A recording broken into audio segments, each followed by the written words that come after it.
পেঁপে দিয়ে মুগ ডাল কে খেয়েছো? চলো তোমাদের একটা রান্না শেখাই। পেঁপে দিয়ে মুগ ডাল জাস্ট একটা ইউনিক রান্না। আমি প্রথমবার ট্রাই করলাম, তো তোমরাও একবার ট্রাই করবে আর কমেন্ট করে জানাবে কেমন হয়েছে।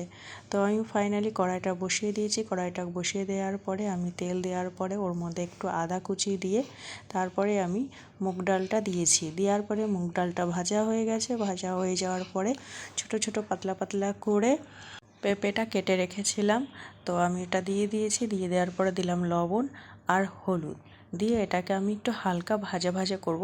ভাজা ভাজা বলতে একটু হালকা ভাজা করার পরে আমি এটা লঙ্কাটা চিড়ে দিয়েছি। তোমরা থেতো করে দিতে পারো, দুটোই দিলে হবে, কোনো অসুবিধা হবে না।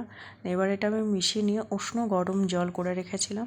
উষ্ণ গরম জলই ব্যবহার করবে, এটাই ঠান্ডা জল কিন্তু ব্যবহার করবে না। তো আমি উষ্ণ গরম জলটা দিয়ে এটাকে আমি ভালো করে মিশিয়ে নিলাম। মিশিয়ে নেওয়ার পরে দেখো আমি এটা ঢেকে দিয়েছি। ঢেকে দেওয়ার পরে আমি অনেকক্ষণ পরে ফেরত এসেছি। ফেরত আসার পরে দেখো ফাইনালি আমার মুগ ডাল আর পেঁপেটা সেদ্ধ হয়ে গেছে। এবার এটাকে আমি নামিয়ে নিয়েছি। নামিয়ে নেওয়ার পরে কড়াইটা আবার বসিয়ে দিয়ে এরপরে আমি তেল দিয়েছি। আর অবশ্যই 5 ফোড়ন দিয়ে ফোড়নটা দেবে, টেস্টটা দ্বিগুণ বেড়ে যাবে।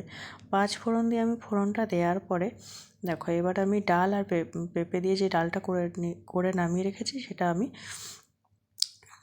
দিয়ে দিলাম। দিয়ে দেওয়ার পরে এখন দেখো ফাইনালি আমার ডালটা রান্না হয়ে গেছে। Bye bye.